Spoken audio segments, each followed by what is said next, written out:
yesterday, and yeah, we've been doing a lot of flying. I've been on call all week, so we've just been out here renting and flying and working on a Bonanza, working on this, and yeah. So yeah, Hughes 269 helicopter is a 1963 model. Okay. So these were actually modified and used as Army trainers for almost 30 years, up until the mid to late 80s. Oh, okay. So very popular, very stable helicopter. Your son was flying on the stick and holding altitude. Okay. He was telling me he was flying a lot on the simulator, but yeah. Good.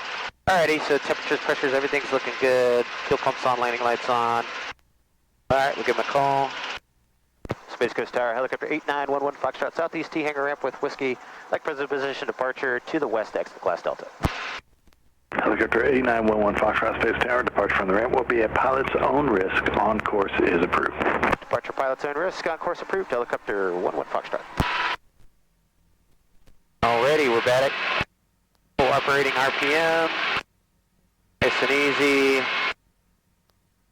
Coming on up. Temperatures and pressures, everything looking good. Commit to the takeoff. And away we go.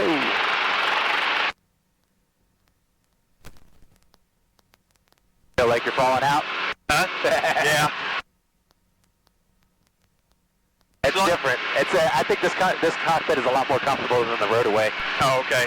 Yeah, it's open. You got more shoulder room. You're not on top of each other. Yeah. This just doesn't fly as fast. Oh, really? Doesn't? Yeah, the rotorway can cruise at 100. This thing maxes out at 86 miles an hour. Oh, wow. Okay. It's V&E. So, but the differences in the rotor system make this helicopter a lot easier, more responsive to fly. Okay. So, you know, the rotorway with the semi-rigid rotor system, teetering rotor system, has a little bit more lag to it. This thing, as soon as I make a control input, it happens. So, fully articulated versus semi-rigid. But yeah, this is a good chopper. Great trainer.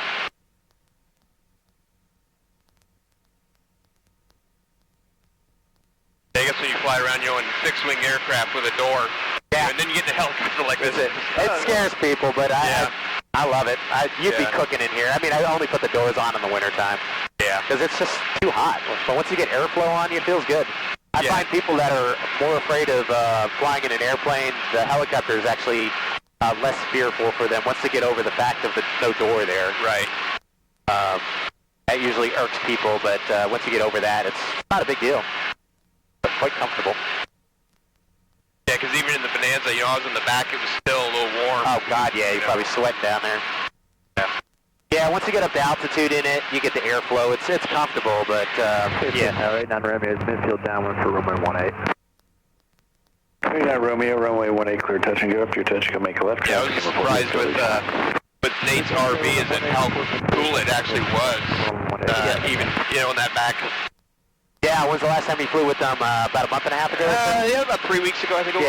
Yeah. I remember we were having him pick you up for a flight so you could meet him.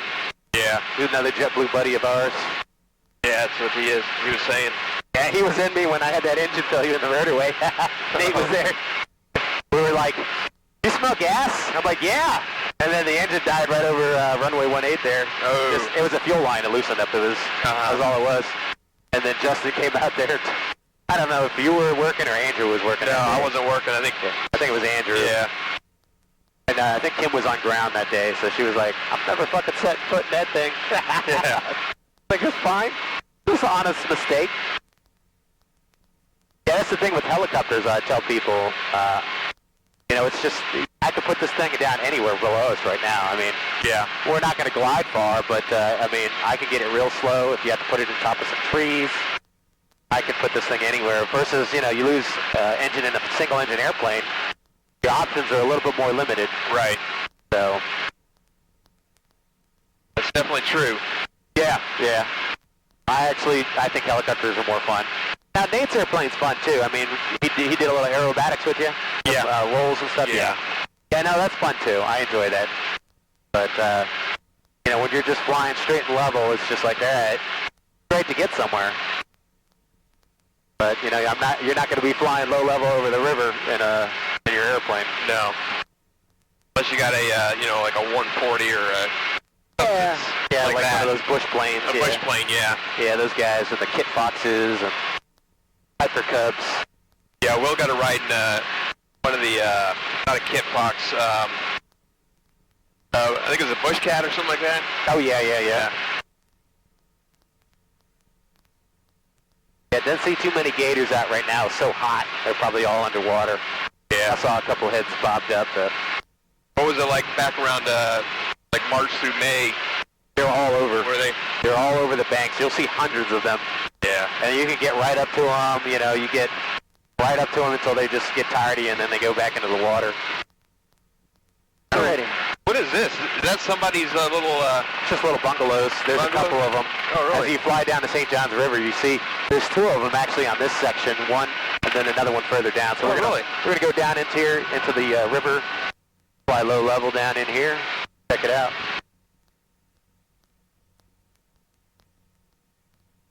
But yeah, all the airboat guys, I don't know if it's like a state thing or somebody privately put them up.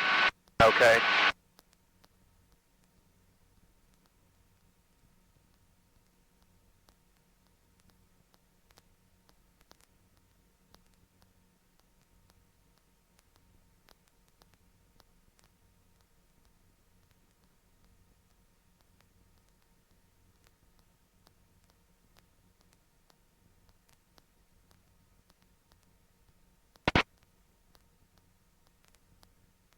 Amazing how brown the water actually is. Yeah, this morning I took Al up for a training flight, and he was flying, and it was calm. I mean, it was glass, but it's very brown though. Yeah. But there was no wind whatsoever, and you can actually see once the water kind of settles down. You can actually see how shallow it is. It might be waist high here. Some of it's like ankle high, knee high. Because you always see the cows. You'll see cows up here coming around the corner. Yeah. So just walk right through it to stay cold or stay cool.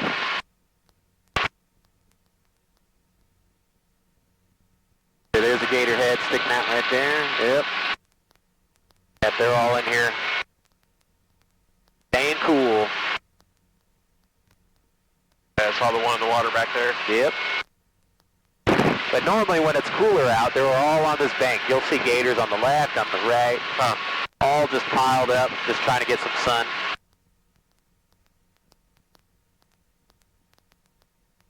Hey, 9 Romeo, it's midfield downwind for runway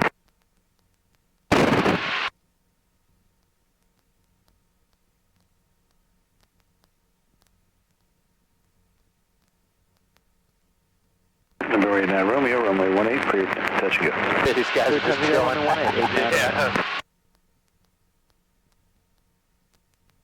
Yeah, see, these guys are just having a little bath. Yeah.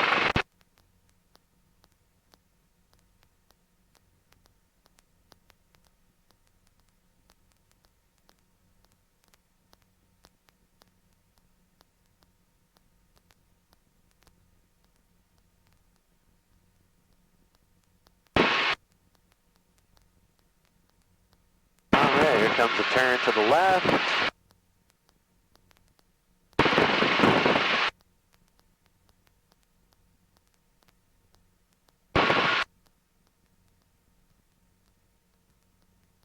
And back to the right. Yeah, I think we talked about it one of the last flights. You just got to really watch out for the birds out there too, because There's a ton of birds, yep. Yeah. I'd rather fly over them than have them above me and dive through my rotor disc. So if I fly above them, the rotor wash is going to blow them away. right. So, but the scary thing is them being on top of you, and they'll dive. I hit a whole bunch of birds in Iraq flying there years ago. They come from the top down. Roger. Report And that's no fun. I mean, the Blackhawk blades, no big deal. Yeah. I'll go up to next to these people and take some pictures.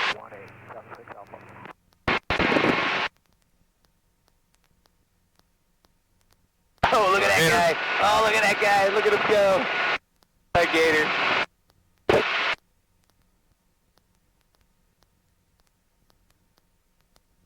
I don't even know if they hear us.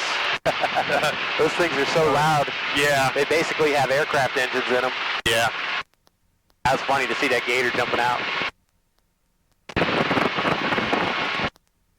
There's another one.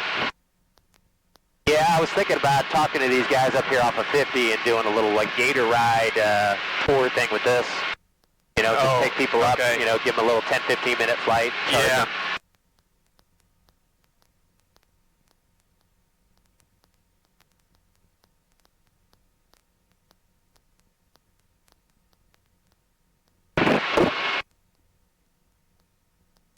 lot of freaking buzzards.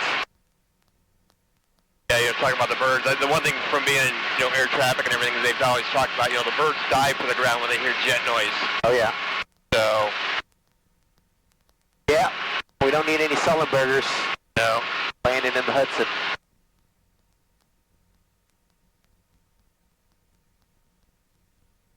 Already. Now I'm back. Yeah, it's nice out here. It's a great playground out here. Yeah. And, I mean, literally, we could put the helicopter down anywhere on these banks here. There's always airboats around here. Right. The USAT guys are out here. So this is just a great area to train and take people out. Yeah.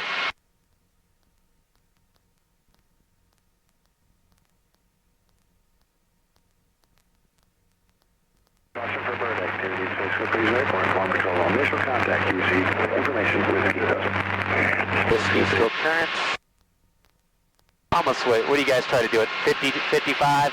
On the 55? We do it anywhere between about 45 and top of the hour. Yeah. Pretty standard. Yeah. Unless there's a special.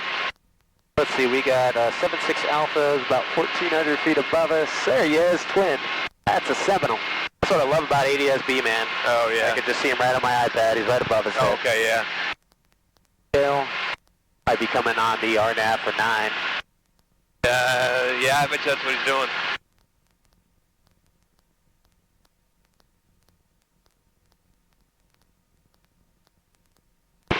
All right, there's 500. Level up there.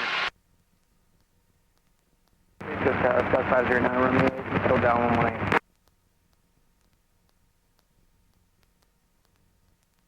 Number 539 Romeo, Romeo 18 clear, touch you go. Touch you go 1839, Romeo. Alrighty.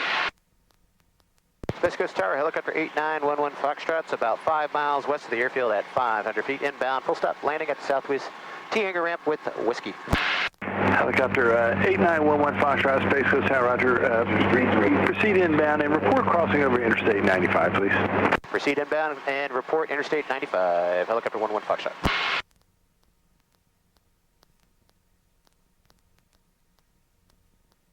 Al said you're looking at getting rid of your flight sim setup and everything, or? My what now? Are you looking to get rid of your flight sim setup? Oh, well, I haven't been playing it much over the past couple of years. I got I built kind of a mock-up F-18, and I was really big into DCS over the years. And then once, I got the rotorway and I got into this, Yeah. I mean, my downtime is spent out here. So I haven't been playing it much, yeah. So I got a pretty nice setup there. Number 89 Romeo, wind is 150 at 10. I have a 2080 Ti, graphics card. My computer's a couple years old now, but, and I run the virtual reality, so, Yeah. you get in there, it's like you're in the cockpit, and then the switches and everything are in the same position they would be, so you don't have to look under the headset, you just reach out and you pull a gear handle, or, Right, yeah. the hands-on throttle and stick are the same, they're F-18 stuff, so. Yeah. But I also got a collective in there, so you can fly virtual reality. I think I got thousands of dollars of flight sim gear. Yeah, I've got I 8376. spend more time with flight sim now than doing editing photos and stuff like that. I do, yeah. Well, I've got the new flight sim. Don't really play with it as much as X-Plane 11. Yeah. I've got so much aircraft for X-Plane 11, and then I started getting back into DCS a little bit, Yeah. and mainly Well, they had the Apache come out, Yeah. and I played 3 or 4 times, and all my guys in the Army, my Army buddies that play DCS, because there's a bunch of nerds like us out there, they're like, dude, they got it fucking right. They did a really good job on it. Oh, did they? It's pretty accurate. I mean, they're still getting systems online on it. So it's really cool in VR where you can point your head, you can look at a target, pull the trigger, and shoot. And it's awesome. It's like really, really cool. So I got back into it to play that a little bit, but I haven't probably played it in a few weeks, booted it up. Okay, yeah. But I was trying to learn the Apache. I was really, really good at the F-18. I was a good dogfighter on that. Air-to-air refuel bombing missions. I started DCS like 10 plus years ago flying the A-10. Right. With like track IR, moving your head around. So, but yeah, I got a lot of equipment. Yeah, I've been, kind of getting back into it. The F-18s are basically what I'm focusing on. Yep. I just, for some reason, I like it. Yeah, I like carrier ops, doing the carrier landings. Yeah, play around with that. But, I've got the F-16, the F-14, the F-15, the A-10. For some reason, the F-18 is the one to fly. Me too. 1-1 Foxtrot's over Interstate 95 inbound. November 11 Foxtrot, roger. Continue. There is traffic on right base to final for runway 18. Roger, continuing inbound, helicopter 1-1 Foxtrot. All right, I see that. I think that's that twin. Yeah.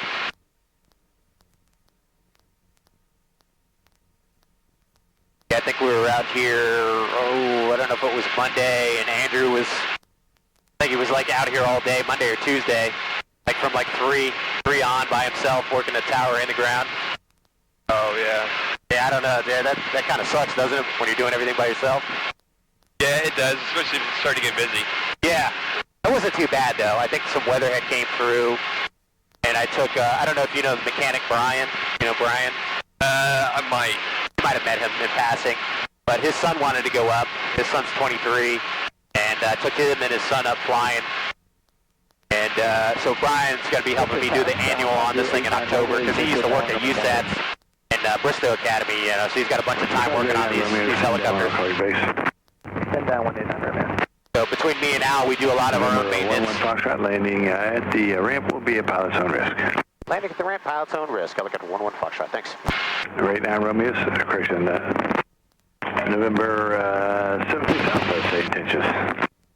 We'd like to taxi to the southwest. Yeah, there's times, I prefer to work both of them by myself because you have to do all the coordination. Bravo. Yeah, because you're probably calling up Orlando approach and all that shit to coordinate our releases. Yeah, you have the whole game plan all figured out. Helicopter 1-1 Foxtrot, there's a sim going to the T hangars. Okay, 1-1 Foxtrot, roger. Keep an eye out for traffic.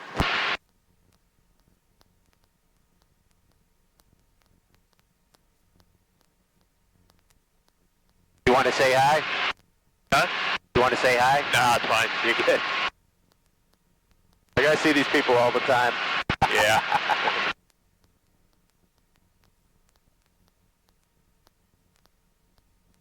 Yeah, 80 miles an hour indicated. We're doing 60 over the ground. Okay. So, up here at this level, that tells me about 20 miles an hour of headwind. Yeah. So about 15 out of the southeast here. So up at this altitude. The windsock down there is telling me it's about 15. It's almost fully erect, so that's a 15-knot windsock. So. Yeah. Downfalls here, these windsocks sometimes aren't 100% accurate either. Because, yeah, you can tell because that one on the south side of 1-8 is a little bit different than the midfield windsock because of just the interference of the hangars and stuff there. Right.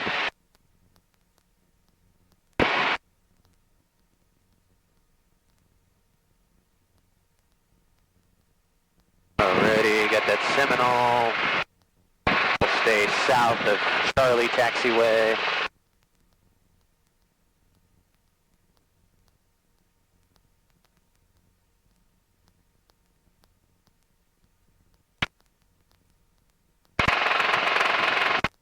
You ever get those pictures of that day we did the formation flyby? Never did see those. Yeah, I couldn't get a lot of the, like the formation stuff. Okay. Because guys in the Bonanza were kind of behind everybody else. Yeah, that was us, Yeah, it was kind of difficult to, try and get everybody together. Yeah, the video actually came out really good. Did it? Yeah, it's on my YouTube channel. We did that overhead break on 1-8.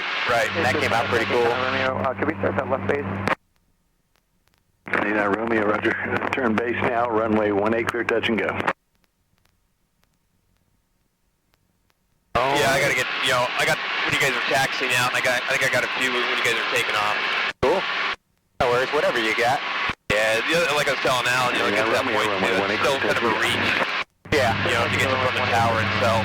I gotcha.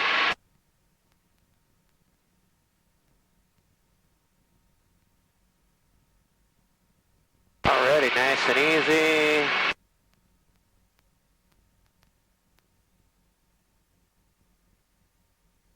That skid looks good. Yep. 7 inches or so pitch. Perfect. Ready, now we start to cool down. Yep. 2-minute cool down for thermal expansion. Alrighty.